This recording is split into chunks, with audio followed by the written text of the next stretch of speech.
नमस्कार विद्यार्थी मित्रांनो, एसपी स्पर्धा परीक्षा मार्गदर्शन या चॅनेल मध्ये आपणा सर्वांचं हार्दिक स्वागत। आपण गणित विषयातील संख्याज्ञान या घटकाचा अभ्यास करत होतो। त्यातील आपण 10 अंकांपर्यंतच्या संख्यांचं वाचन व लेखन या उपघटकाचा अभ्यास करत होतो। 10 अंकांपर्यंतच्या संख्यांचं वाचन कसं करायचं, त्यांचं लेखन कसं करायचं, त्याचबरोबर सव्वा, साडे, पावणे या शब्दांचा वापर असलेल्या संख्या कशा प्रकारे लिहायच्या हे आपण मागील व्हिडिओमध्ये पाहिलं होतं। आता आपण त्यावर आधारित काही सराव प्रश्न आपण पाहणार आहोत। त्या प्रश्नांचा आपण या ठिकाणी सराव केल्यानंतर या घटकाचा अभ्यास आपला निश्चितपणे चांगला होईल। त्यामध्ये पहिला प्रश्न आहे, अक्षरात लिहा आणि या ठिकाणी आपल्याला एक संख्या दिलेली आहे आणि 4 पर्याय दिलेले आहेत। आता आपण काय करायचं, या 4ही पर्यायांकडे अगोदर न जाता ती संख्या दिलेली आहे त्या संख्येला अक्षरात लिहायचंय, याचा अर्थ त्या संख्येचं वाचन आपल्याला करायचंय। आणि संख्येचं वाचन करत असताना कोणत्या नियमांचं आपण पालन केलं पाहिजे हे आपण बघितलं होतं। आपण उजवीकडून डावीकडे गट करत असतो आणि ते गट करत असताना प्रथम 3 अंकांचा गट, त्यानंतर प्रत्येकी 2 अंक आपण घेत असतो आणि ज्या ठिकाणी आपला गट थांबतो तेथून आपण वाचायला काय करत असतो, सुरुवात करत असतो। आता ही संख्या आपण बघूया। या ठिकाणी 3 संख्यांचा गट केलेला आहे। शतक पर्यंत आपण पहिला गट आपला झालेला आहे, हजाराचा गट आहे, लक्ष, त्यानंतर या ठिकाणी कोटी आणि या ठिकाणी अब्ज। इथे आपला गट थांबलेला आहे, तिथे अब्ज हा शब्द आलेला आहे आणि म्हणून 7 अब्ज 4 कोटी 25 लाख किंवा लक्ष आणि 7 अशी ही संख्या आहे।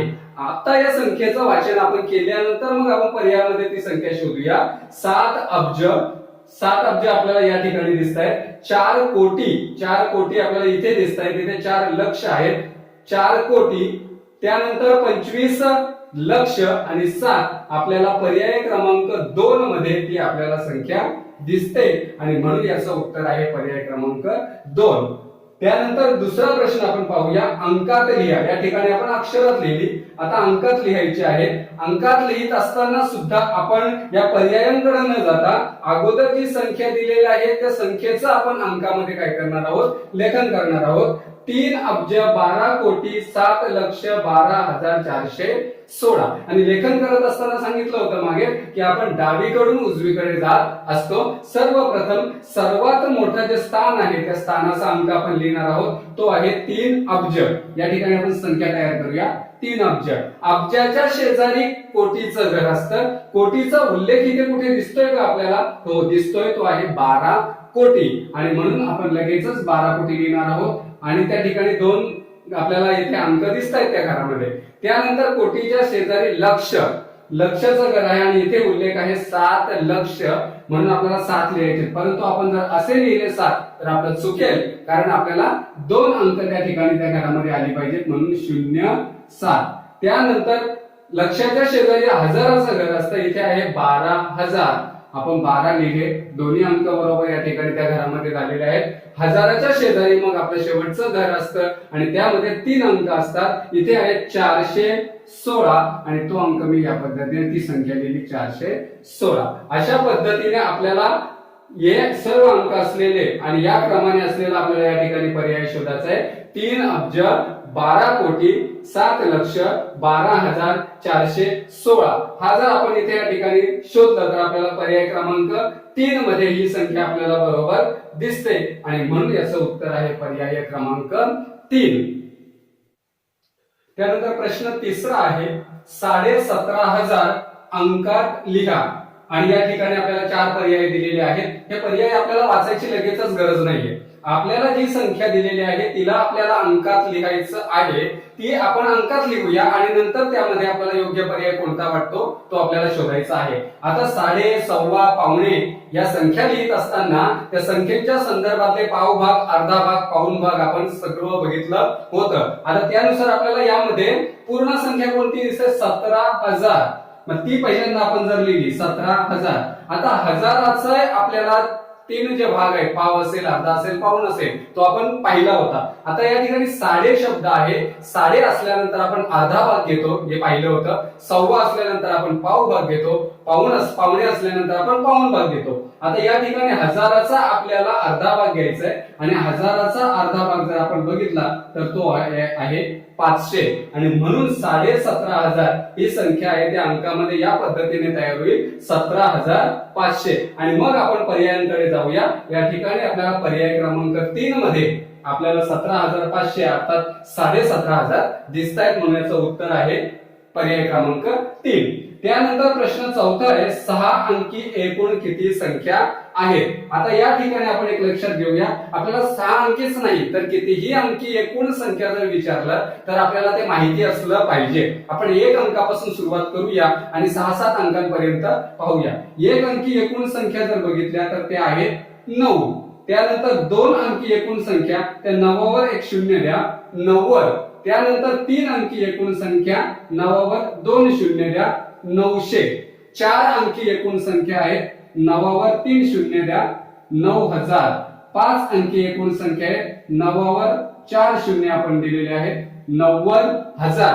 आणि 6 अंकी एकूण संख्या आहे 9 वर 5 शून्य आपल्याला द्यायचे 3 4 5 9 लाख. आपल्याला या ठिकाणी उत्तर मिळेल 6 अंकी एकूण संख्या ज्या आहेत त्या एकूण संख्या आहेत 9 लाख आणि या ठिकाणी पर्याय 4 मध्ये आपल्याला त्याचं उत्तर दिसतं. आपल्याला किती अंकी विचारलेले आहेत तेवढा त्याच्या अगोदर 9 लिहायचं आणि उरलेले जे आहे ते सर्व शून्य टाकायचे. 6 अंकी विचारलं 9 लिहिले 5 शून्य टाकले. 5 अंकी विचारलं 9 लिहिले 4 शून्य टाकले. 8 अंकी एकूण संख्या किती विचारलं 9 लिहायचं पुढे 7 शून्य टाकायचं. अशा पद्धतीने आपल्याला एकूण कितीही अंकी संख्या जर विचारला एकूण संख्या किती आहे तर आपण या पद्धतीने त्याचं उत्तर लिहू शकतो आणि म्हणून याचं उत्तर आहे पर्याय क्रमांक 4.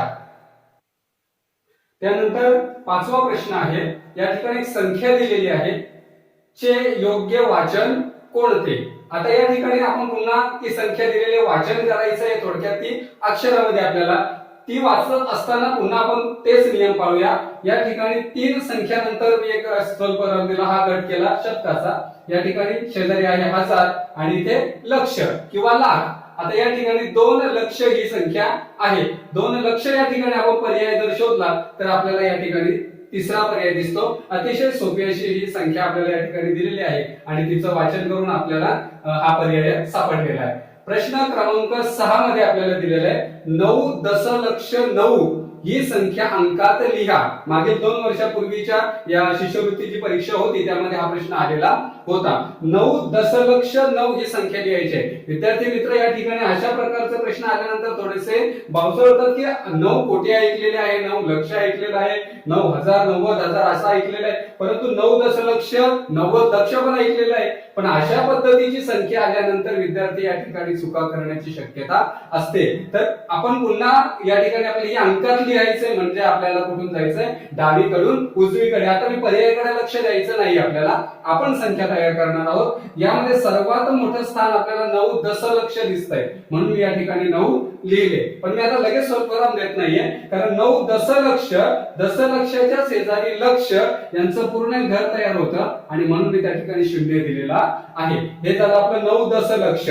त्यानंतर लक्षाचं घर पूर्ण झालं. शेजारी असतं हजाराचं. हजाराचा उल्लेख याच्यामध्ये कुठेही आपल्याला दिसत नाही म्हणून त्याचे 2 शून्य आपण देणार आहोत. नंतर हजाराच्या ठिकाणी शेजारी शतक. शतकामध्ये 3 अंक असतात, 3 घरं असतात. या ठिकाणी फक्त 9 आहेत आणि म्हणून आपण उरलेले 2 आहेत ते 2 अंक आपण शून्य देणार आहोत आणि मग 9 लिहिणार आहोत. कुठल्याही प्रकारची चुकी विद्यार्थी मित्रांनो या ठिकाणी तुमची होणार नाहीये. पुन्हा एकदा लक्षात घ्या 9 दशलक्ष 9 मी सर्वात मोठं जे स्थान आहे ते 9 दशलक्ष या ठिकाणी दिसतं ते मी 9 लिहिलं. आता दशलक्षाच्या शेजारी लक्षाचं घर आहे आपल्याला माहितीच आहे म्हणून त्याचा मी शून्य टाकला आणि मग स्वल्पविराम दिल्यानंतर या ठिकाणी हजाराचा उल्लेख नाहीये म्हणून ते 2 शून्य आणि नंतर शेवटचे 3 अंक हवेत शतकामधले तिथे फक्त 9 दिलाय म्हणून 009. आता हा पर्याय जर आपण शोधला तर तो पर्याय आपल्याला या ठिकाणी 2 नंबर मध्ये दिसतो आणि म्हणून आपल्याला या ठिकाणी पर्याय क्रमांक 2 हे त्याचं उत्तर आहे. त्यानंतर पुढचा प्रश्न आहे प्रश्न 7वा. एका संख्येत 5 दशलक्ष 0 लक्ष 0 दशहजार 1,000 4 शतक 2 दशक व 8 एकक आहेत ती संख्या ओळखा. आता आपल्याला या ठिकाणी स्थान दिलेले आहेत, त्यांच्या किमती त्या ठिकाणी दिलेल्या आहेत, ते आपल्याला फक्त किमती टाकायच्या आहेत, पण ते टाकत असताना आपला जो क्रम आहे तो क्रम व्यवस्थित यायला हवा. आता यामध्ये सर्वात मोठं जर स्थान आपण बघितलं तर ते आहे 5 दशलक्ष. हा जो हे जे क्रम दिलेला हा अशाच पद्धतीने असेल असं नाही, तुम्हाला मध्ये मध्ये सुद्धा ते देतील आणि त्यावेळेला आपल्याला सर्वात मोठा जे स्थान आहे ते शोधायचं आहे. ते आहे या ठिकाणी दशलक्षाचं, ते आहे 5. आता 5 दशलक्ष झाल्यानंतर त्याच्या शेजारी अंक असतो तो म्हणजे स्थान असतं लक्षाचं. लक्षाचा उल्लेख कुठे आहे का? या ठिकाणी आहे 0. दशलक्ष लक्ष दोन्ही पूर्ण झाले. त्याच्यानंतर आपल्याला माहिती आहे शेजारी दशहजार असतात, दशहजाराचा उल्लेख देखील इथे आहे 0.1000. त्याच्यानंतर शेजारी हजार असतात, हजार देखील इथे आहे 1000. हे झालं हजाराचे दोन्ही पूर्ण झाले. आता शेवटचे जे राहिले ते शतकाचे, त्यामध्ये 3 घरं असतात. यामध्ये आपल्याला दिसतात 4 शतक आहेत, शतकाच्या शेजारी दशक देखील आहे 2 आणि शेवटी एकक आहे 8. ही ती संख्या आहे आणि ती संख्या आपल्याला या ठिकाणी वाचायला सांगितलेली नाहीये, अक्षरात देखील लिहायची नाहीये, फक्त अंकामध्ये त्या संख्येला आपल्याला मांडायचं आहे. मग हे मांडणी झाल्यानंतर मग आपण पर्याय जर या ठिकाणी शोधायला गेलो तर आपल्याला बघा पहिल्या पर्यायामध्ये आपल्याला ही संख्या दिसते आणि म्हणून याचं उत्तर आहे पर्याय क्रमांक 1.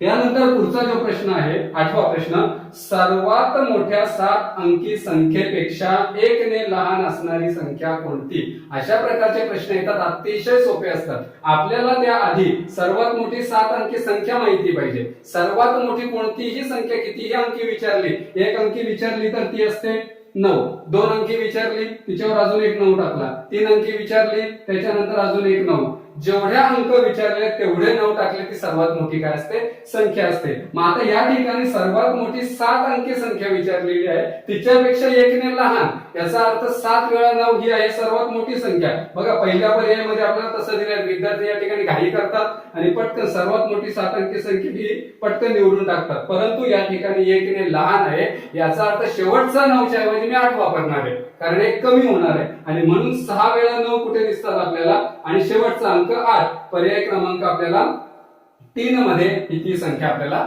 दिसते. आपल्याला 5 अंकीपेक्षा सर्वात मोठी 5 अंकी संख्येपेक्षा 1 ने लहान विचारली, 4 वेळा 9 टाका, 5वा अंक 8 टाका. तुम्हाला 8 अंकी विचारली, त्याच्यातून 1 कमी लहान असणारे विचारले, 7 वेळा 9 टाका, 8वा अंक जो शेवटचा आहे तो 8 टाका. म्हणजे अशा पद्धतीने वजाबाकी वगैरे करत बसायची नाही, शेवटचा अंक आम्हाला काय करायचं? 1 ने कमी करायचा आहे, म्हणून इथे उत्तर आहे पर्याय क्रमांक 3.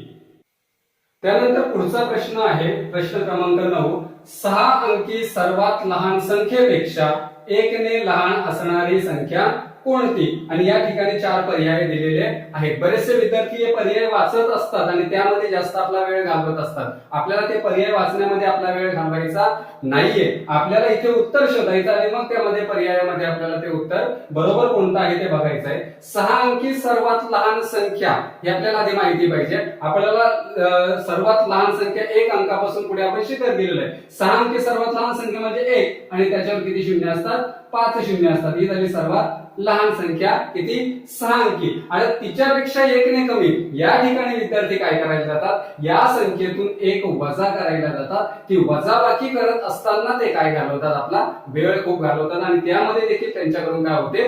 चुका होत असतात. आणि म्हणून या ठिकाणी 6 अंकी सर्वात लहान संख्या आणि तिच्यापेक्षा 1 ने कमी, याचा अर्थ 5 अंकी सर्वात मोठी संख्या, हे त्याचं काय आहे? उत्तर आहे. प्रत्येक वेळेला विद्यार्थी मित्रांनो लक्षात ठेवा, सर्वात लहान संख्या जी अंकी दिलेली आहे आणि तिच्यापेक्षा 1 ने कमी विचारलेली आहे, मग त्या 6 अंकी दिलेली आहे, आपण 5 अंकी सर्वात मोठी लिहायची. 5 अंकी दिलेली असेल आणि लहान संख्येपेक्षा 1 ने लहान विचारलेले, आम्ही 4 अंकी लिहायची आहे. अशा पद्धतीने हे उत्तर आपल्याला झटक्यात येतं, परंतु आपण या ठिकाणी वजाबाकी करायला जातो आणि त्या ठिकाणी आपला वेळ जातो आणि चुका होण्याची शक्यता असते. म्हणून हे आपल्याला ट्रिक लक्षात ठेवायची आहे.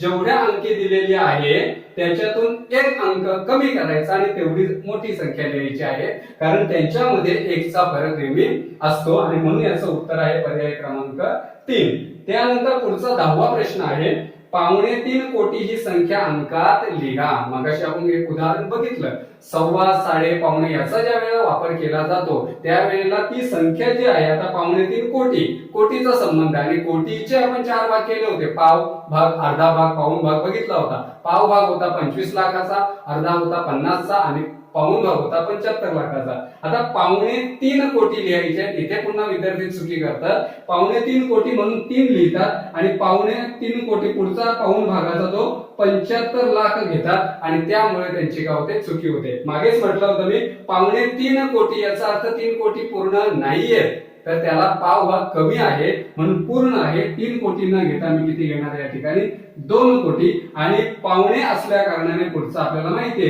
पाऊण भाग आहे त्याचा 75 लाखाचा आणि म्हणून 2,75,00,000 ही संख्या आहे 3.25 कोटी. आणि या ठिकाणी आपल्याला उत्तर दिसतंय ते म्हणजे पर्याय क्रमांक 2 मध्ये दिसतात आपल्याला 2,75,00,000 ही संख्या आहे 3.25 कोटी. त्यानंतर पुढचा प्रश्न आहे प्रश्न क्रमांक 11. 13,13,13 बरोबर किती? आणि या ठिकाणी आपल्याला 4 पर्याय आहेत ते अंकामध्ये आपल्याला दिलेले आहेत. आता अशा प्रकारचे प्रश्न ज्या वेळेला येतात त्यावेळेला विद्यार्थी अंकास चुका इथे करत असतात. असं आता आपल्याला हे लिहायचे अंकामध्ये लिहायचे आहे. मग अशा वेळेला 1313 असं दिलेलं आहे आपल्याला. आपण काय करूया, 13 लक्ष मांडूया, 1300 मांडूया आणि 13 मांडूया आणि त्यांची काय करूया, बेरीज करूया आणि मग आपल्याला उत्तर अगदी अचूक मिळेल. मी 13 लक्ष मांडतोय, 13 त्यानंतर हजाराचे 0 आणि शतकाची ही 3 घरं 0. एक लक्षात घ्या, ज्या वेळेला लक्ष, लाख त्या वेळेला 5 शून्य असतात, ते नेहमी लक्षात ठेवा. त्यामुळे आपल्याला जास्त विचार करावा लागणार नाही. 13 लक्ष म्हणून 13 वर 5 शून्य, कोटी असल्यानंतर 7 शून्य असतात, अब्ज असल्यानंतर 9 शून्य असतात, हे आपण लक्षात ठेवलं पाहिजे. 13 लक्ष मी लिहिले. 1300 ही संख्या मी या ठिकाणी पुन्हा 1300 म्हणून 13 आणि 2 शून्य ही 1300 संख्या 1300 आणि पुन्हा मी 13 मांडली आणि मग यांची काय केली, या ठिकाणी जर बेरीज केली तर आपल्याला उत्तर अचूक मिळेल 1031. 13 0 13 13 या ठिकाणी संख्या बघा अशा पद्धतीने आहेत की आपल्याला कन्फ्युज करत असतात आणि म्हणून अशा पद्धतीने जर गणित आले तर आपण या पद्धतीने जर गेलो तर अचूक उत्तर आपल्याला मिळतं आणि हे उत्तर आपल्याला या ठिकाणी दिसतंय पर्याय क्रमांक 2 मध्ये. यानंतर अजून एक प्रश्न आपण या ठिकाणी पाहूया, शेवटचा प्रश्न, प्रश्न 12वा. या ठिकाणी एक संख्या दिलेली आहे. या संख्येत लक्ष, हजार व दशक या स्थानांवर अनुक्रमे कोणते अंक आहेत आणि या ठिकाणी 4 पर्याय आपल्याला दिलेले आहेत. आता इथे विद्यार्थी काय करायला जातात, ती संख्या वाचायला जातात. संख्या वाचायची गरज आपल्याला नाहीये, कारण का तिथे गरजच नाही संख्येच्या वाचनाची. त्यामुळे आपला त्या ठिकाणी वेळ आपल्याला वाचवायचा आहे. आणि एक लक्षात घ्या विद्यार्थी मित्रांनो, आपल्याला शिष्यवृत्ती परीक्षा असू दे, नवोदय किंवा इतर स्पर्धा परीक्षा, तुमचा वेळ अतिशय महत्वाचा असतो. एक एक सेकंद तुमचा महत्वाचा आहे. त्यामुळे जास्तीत जास्त माझा वेळ कसा वाचेल याकडे आपण लक्ष द्यायचं आहे. या ठिकाणी आपल्याला संख्या वाचायची गरजच नाहीये. या संख्येमध्ये पुढे लक्ष, हजार आणि दशक या स्थानावरचे आपल्याला अंक शोधायचे आहेत. आता आपण या ठिकाणी अंक शोधायला जाऊया. एकक, दशक, शतक, हजार, 10,000, लक्ष आणि दशलक्ष तिथपर्यंत आपल्याला अंक आहेत. आता आपल्याला कोणते शोधायचे, लक्ष, हजार आणि दशक. अनुक्रमे हा जो शब्द आहे तो अनुक्रमे शब्द खूप महत्वाचा आहे.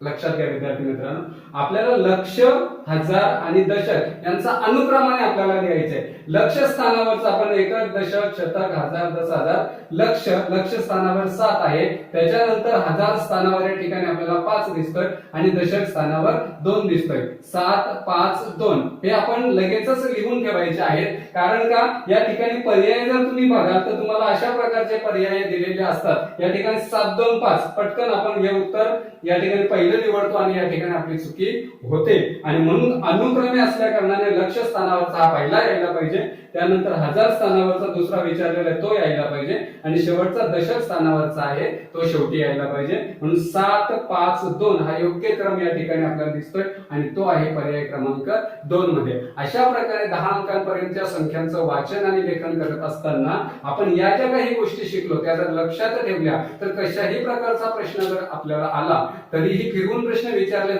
तरी सुद्धा आपण त्याचं योग्य असं उत्तर देऊ शकतो. अशा प्रकारचे व्हिडिओ आपल्याला जर पाहायला नक्कीच आवडत असतील आणि ते आपण जर सतत पाहत जा, यासाठी या चॅनेलला सबस्क्राईब करा आणि या प्रकारचा आपल्याला जे काही ट्रिक्स काय मिळत असतील किंवा ज्या ज्या काही गोष्टी शिकायला मिळतील त्या आपण निश्चितपणे आत्मसात करा, जेणेकरून आपल्याला येणाऱ्या ज्या काही परीक्षा आहेत त्या परीक्षांना योग्य यशस्वी प्रकारे आपल्याला सामोरे जाता येईल. यानंतरचा पुढचा आपण जो अतिशय महत्वाचा घटक आहे तो म्हणजे स्थानिक किंमत, दर्शनी किंमत आणि विस्तारित मांडणी जी आहे ती आपण पुढील व्हिडिओमध्ये पाहूया. धन्यवाद.